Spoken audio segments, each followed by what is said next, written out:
What a day at Wimbledon. Day 6 was, and we had perhaps the best day of the tournament so far. We had shocks on the women's side, crazy upsets. Rybakina heading out at the hands of Mertens. Eala doing the unthinkable against Iga. And on the men's side, a Brit still in. It's Arthur Ferry. And also, we had some crazy other stories. 2 5-setters. We had Dimitrov taking out Berrettini. We had Bublik taking out TFO. And there were a load of other great matches too.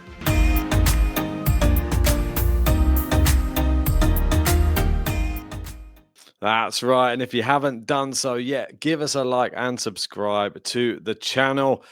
Well, let's get stuck into day 6, and no better place to start than the story of the day. I think everyone would agree.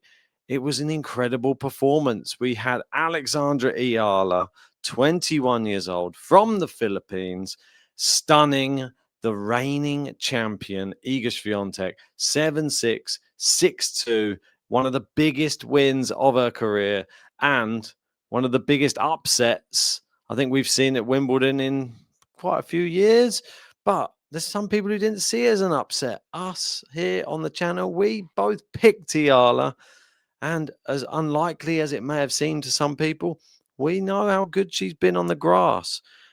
Despite Iga being the champion, we know the fight that she brings. The first set was so crucial, and she just dug in.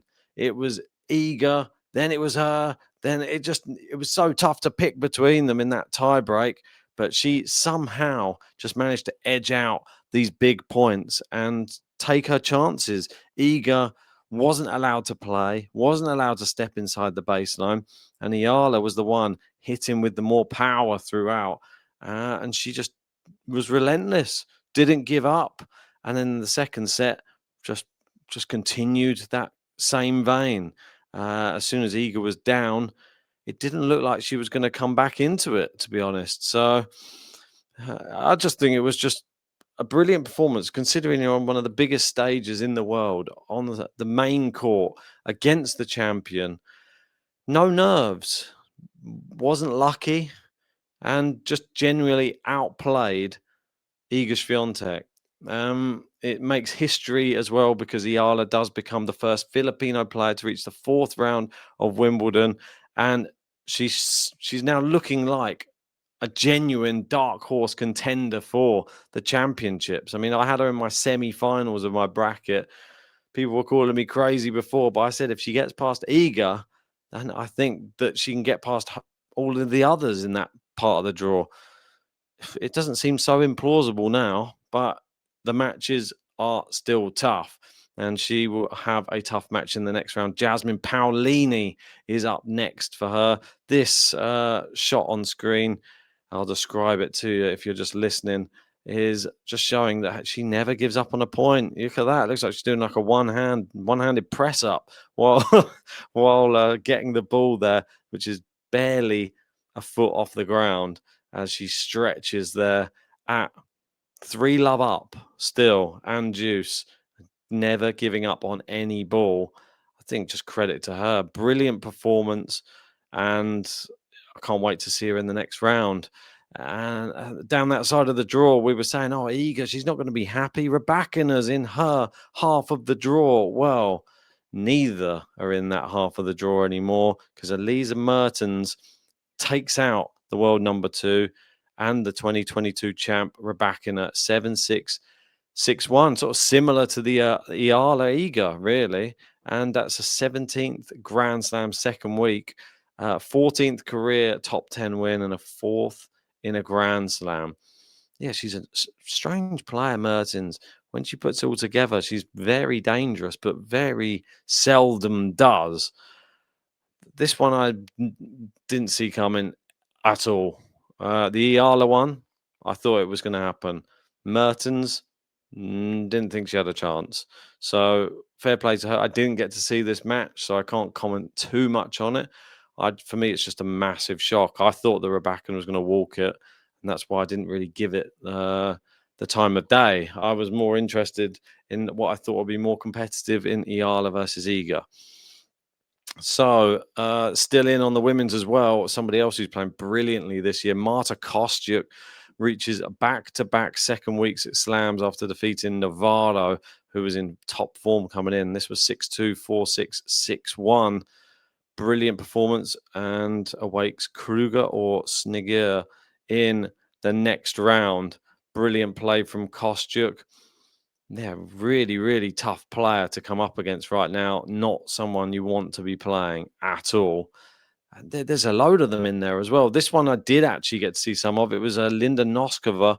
She took out Sorana Sestea. She was a set down 6-2, so then came back 6-3, and then 11-9 in the super tiebreak at the end. What a battle! It seemed like you couldn't pick between them right at the end. 1 second they were doing well, 1 second their nerves were there. She had the match points. They went by the wayside, and you thought, oh, Costea's coming back into it. But she held strong, and Noskova, I think JG was right that this could be like a breakout Grand Slam tournament for her. We've seen her do well in recent weeks on grass, winning a tournament in Berlin, and now looking the part at Wimbledon itself. Last year, she lost to the eventual finalist Anisimova, but she is playing significantly better this year. It's her 25th win of the year. Looks like she's no longer a girl from the Czech Republic, more like a young lady now, or a woman. She is growing, and she looks more powerful. She looks more exciting, and I can't wait to see what she's got in the next round. And talking about Anisimova, she went out. Madison Keys, it was perhaps one of the ties of the round. We said that it could be Eala versus Iga. That could be the tie of the round. This one was right up there. Obviously, Madison Keys, a Grand Slam champ. But to come back from a set down to beat Anisimova, not easy considering her credentials at Wimbledon. It was a very close match. But Keys, I think the form coming in seems to be the theme on the women's side a little bit.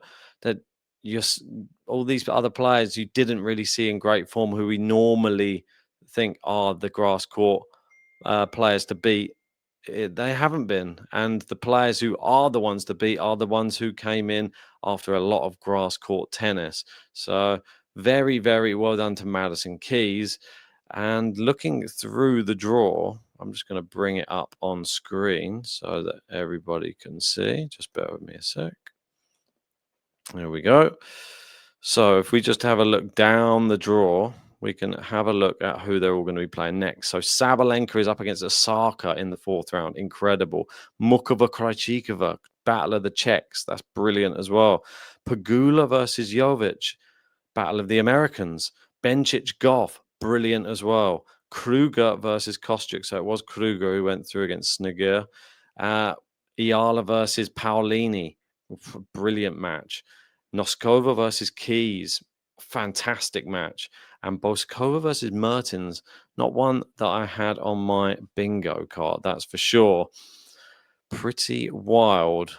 I really didn't see that coming down at the bottom. The Ayala thing I did. I mean, Mertens, I'm absolutely, I'm speechless of how she's gone past Rybakina. Thought Rybakina was a shoo-in. JG had her down to win the tournament, I think, but this is what happens sometimes. Saba's still going strong at the top, but Osaka is in white. If we flick over to the men's side, wow, I mean, they saved the best till last. And Dimitrov versus Berrettini. I wouldn't say the old timers, a little bit the old timers. But if you're looking for the match of the day on the men's, I would say this was probably the one. If not, Bublik versus TFO. Dimitrov won 6-3, 6-4, 3-6, 5-7, 6-3. So did well after losing the third and the fourth to come back. Nearly 4 hours of brilliant shot making. It looked straightforward after he'd gone 2 sets up. But Berrettini reminded everybody why he's been one of the best grass court players of the last decade. Forehand was firing. serve became almost untouchable in those third and fourth, and suddenly we headed into the fifth. But Dimitrov rallied somehow. Instead of panicking and didn't let that lead slip, he reset himself, broke early in that fifth, and then served out the match with authority. Considering the physical, mental battles that he had over the past year, I think that this is a massive step forward for Grigor Dimitrov. Came into the tournament around 150 in the world. He'll definitely be moving up in the rankings. And next up, he's up against the Brit who is having a dream run, the wild card, Arthur Ferry.